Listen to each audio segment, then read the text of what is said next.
खबरें जो आपको सीधे जोड़ती हैं हमसे, जिनका आपकी जिंदगी पर होता है सीधा असर। खबरों की वही तस्वीर, बिना बदले बिना डरे, जज्बा सच का लिए, सच दिखाते हैं।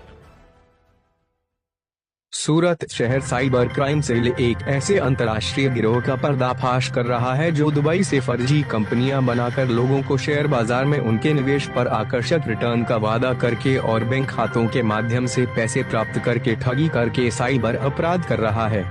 Dash cyber crime cell Surat ने ट्रेड इनोवेटिव ट्रेड कार्यालय number 914 building B Pragati IT park VIP circle Uttaran Surat शहर के पास एक निजी सूचना के आधार पर छापा मारा, जिसके आधार पर एक प्राथमिकी दर्ज की गई। इस FIR की जांच के दौरान आपराधिक गतिविधि पाई गई और स्काई ग्रोथ वेल्थ मैनेजमेंट के कार्यालय नंबर 1123 11वीं मंजिल 10 पायर 2 शीतल पार्क चौक 150 फीट रिंग रोड राजकोट में छापा मारा गया।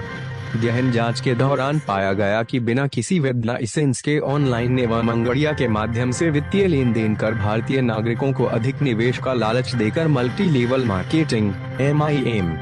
कॉम योजनाओं में निवेश कराया गया तथा इस धन को हस्तांतरित करने के लिए फर्जी कंपनियां बनाकर साइबर अपराध किया गया, जिसके आधार पर साइबर अपराध डैश सूरत से महेंद्र सिंह परमार की रिपोर्ट। સાયબર ક્રાઇમ સેલ દ્વારા 21/6/2025ના રોજ ઉત્તરાયણમાં એક ઇનોવેટિવ ટ્રેડિંગ IB ટ્રેડ તરીકે જે ઓળખાય છે પ્રગતિ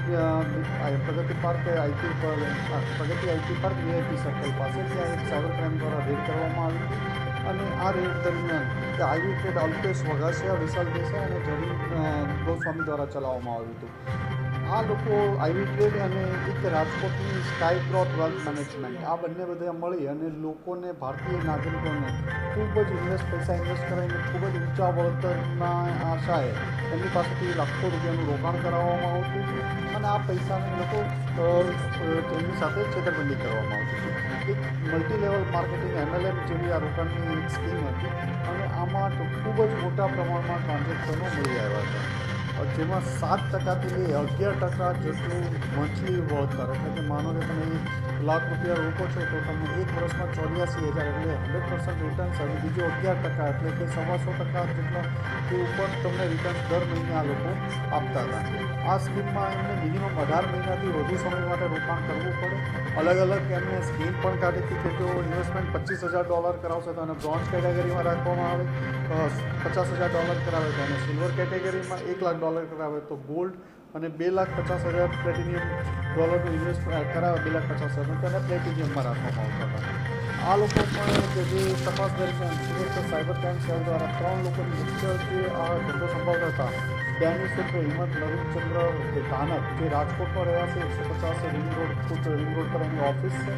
એ એના ફાધર નવીનભાઈ અને એના ભાઈ સાથે મળીને આ ધંધો ચલાવતા હતા। એની સાથે અલગ અલગ સુરતના જે આગળ મેં 3 નામ આપ્યા એ લોકો ઉપરાંત જયસુખ પટોળિયા અને યશ રામજીભાઈ પટોળિયાનો પણ એક ડમી પાવિયો સોલ્યુશન નામનું એમનું એકાઉન્ટ ખોલાવી એમના એકાઉન્ટોમાં કરોડો રૂપિયા લેવામાં આવતા હતા। આમના સર્ચ દરમિયાન પોલીસને 4 જેટલા લેપટોપ મળ્યા છે, 5 લેપટોપ, 7 મોબાઈલો મળ્યા છે, ડાયરીઓ,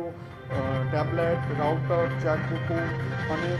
બંને જગ્યાએ રાજકોટ અને સુરતમાં સર્ચ દરમિયાન 40 લાખથી વધુની રોકડ પણ પોલીસે કબજે કરી છે। આ કામે મુખ્ય આરોપી જે છે ડેનિસ ઉપરાંત એના ફાધર નવીનભાઈ આ લોકોની અને એ લોકો છે અને આમની તપાસ દરમિયાન જે એકાઉન્ટો હતા એમાં 26થી વધુ અલગ અલગ રાજ્યોમાં NCCRP પોર્ટલ ઉપર ફરિયાદ છે, જેમાં બિહારમાં 1, હરિયાણામાં 2, ઝારખંડ, કર્ણાટક, મહારાષ્ટ્ર, તામિલનાડુ, તેલંગાણા, ઉત્તર પ્રદેશ, મધ્યપ્રદેશ, વેસ્ટ બંગાળ, દિલ્હી, AP અને મણિપુરમાં હતું। આમના બેંક એકાઉન્ટમાં પછી જે પ્રાઇમરી અમે સર્ચ કરી રહ્યા છે તો 235 કરોડથી વધુના ટ્રાન્ઝેક્શનો તો પ્રાથમિક દ્રષ્ટિએ મળી આવ્યા છે આંગળીયામાં અંદાજિત 101 કરોડ જેટલાના રોકડના વ્યવહારો પણ આ લોકોના મળી આવ્યા છે. એટલે એક ખૂબ મોટા પ્રમાણમાં ફ્રોડ લોકો સાથે છેતરપિંડી કરવાનું એક MLM સ્કીમ ચાલતી હોય એ બાબતે સુરત સાયબર ક્રાઇમ સેલ દ્વારા ગુનો દાખલ કરવામાં આવ્યો છે અને આગળની તપાસ હાથ ધરવામાં આવી છે. હાલમાં 3 આરોપીની ધરપકડ કરી છે, એમની પૂછપરછ ચાલી રહી છે અને આમાં વધુ લોકો આગળ અમુક દુબઈ પણ નાસી ગયેલા છે, દુબઈ બેસીને આ નેટવર્ક ચલાવતા હતા, એ બાબતે પણ તપાસ કરવામાં આવી રહી છે.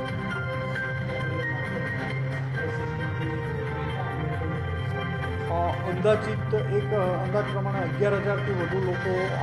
જોડાયેલા હોવાની શક્યતા છે આ MLM સ્કીમમાં.